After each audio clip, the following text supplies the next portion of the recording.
ಉತ್ತರ ಪ್ರದೇಶದ ಹತ್ರಾಸ್ನಲ್ಲಿ ಕಾಲು ತುಳಿತ ಸಂಭವಿಸಿ ಮೃತರಾದ ಕುಟುಂಬಸ್ಥರನ್ನು ಪ್ರತಿಪಕ್ಷ ನಾಯಕ ರಾಹುಲ್ ಗಾಂಧಿ ಭೇಟಿಯಾಗಿದ್ದಾರೆ. ಬಳಿಕ ಮಾತನಾಡಿದ ರಾಹುಲ್ ಗಾಂಧಿ ಮೃತರ ಕುಟುಂಬಸ್ಥರಿಗೆ ಪರಿಹಾರದ ಮೊತ್ತ ಹೆಚ್ಚಿಸುವಂತೆ ಆಗ್ರಹಿಸಿದ್ದಾರೆ. ನಾನು ಈ ವಿಚಾರದಲ್ಲಿ ರಾಜಕೀಯ ಮಾಡಲು ಬಯಸ್ತಾ ಇಲ್ಲ, ಆದರೆ ಸರ್ಕಾರದ ಕಡೆ ಕೆಲ ಲೋಪಗಳಿವೆ. ಮೃತರು ಬಡ ಕುಟುಂಬಗಳಿಗೆ ಸೇರಿದ್ದು, ಗರಿಷ್ಠ ಪರಿಹಾರ ನೀಡಬೇಕು ಅಂತ ಸಿಎಂ ಯೋಗಿ ಆದಿತ್ಯನಾಥ್ ಅವರಿಗೆ ಮನವಿ ಮಾಡ್ತೇನೆ ಅಂತ ಹೇಳಿ ರಾಹುಲ್ ಗಾಂಧಿ ಹೇಳಿದ್ದಾರೆ. ಏನು ಹೇಳಿದ್ರು ಕೇಳಿಸ್ಕೊಳ್ಳಿ. दुख की बात है, बहुत परिवारों को नुकसान हुआ है, काफ़ी लोगों की मृत्यु हुई है, तो दुख की बात है। मैं इसको राजनीतिक प्रिज्म से नहीं कहना चाहता हूँ, मगर प्रशासन की कमी तो है जी, और गलतियाँ तो हुई हैं, थोड़ा साइड करिए, तो ये पता लगाना चाहिए।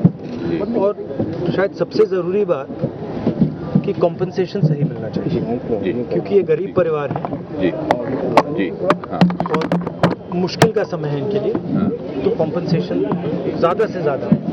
और मैं यूपी के चीफ मिनिस्टर से विनती करता हूँ कि दिल खोल के कॉम्पनसेशन करें।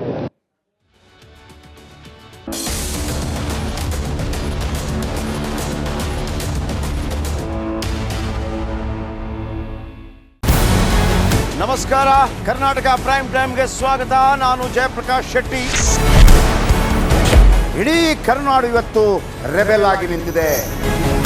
ಈ ಹಗರಣಗಳನ್ನು ಸದನದಲ್ಲಿ ಪ್ರಸ್ತಾಪ ಮಾಡಲು ಕೂಡ ಕಾಂಗ್ರೆಸ್ ಹಿಂದೇಟು ಹಾಕಿದ್ದೇಕೆ? ನಿಮ್ಗೆ ಸಂಬಳ ಅದಕ್ಕೆ, ನಿಮಗೆ ವಾಹನ ಅದಕ್ಕೆ, ನಿಮಗೆ ವೆಪನ್ ಅದಕ್ಕೆ, ನೀವು ಅದನ್ನು ಸೆರೆ ಹಿಡಿಬೇಕಾಗಿತ್ತು. ನೀವು ವಿದ್ಯುತ್ ಬರ ಇದೆ ಅಂತ ಹೇಳ್ತಾ ಇದ್ದೀರಿ, ಎಲ್ಲಿ ಬರ ಇದೆ ನೀವು ಹೇಳಬೇಕು.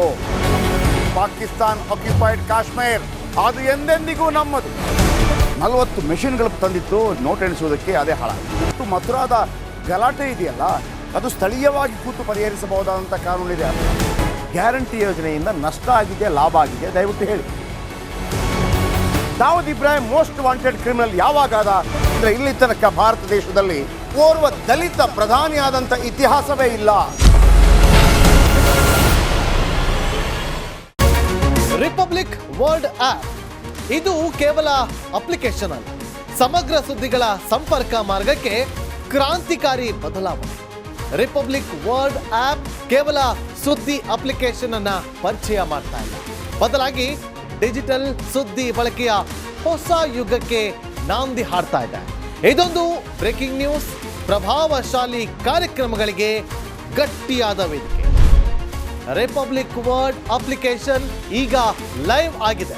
ಗೂಗಲ್ ಪ್ಲೇ ಸ್ಟೋರ್ ಮತ್ತು ಆಪಲ್ ಆಪ್ ಸ್ಟೋರ್ ಎರಡರಲ್ಲೂ ಲಭ್ಯವಿದೆ.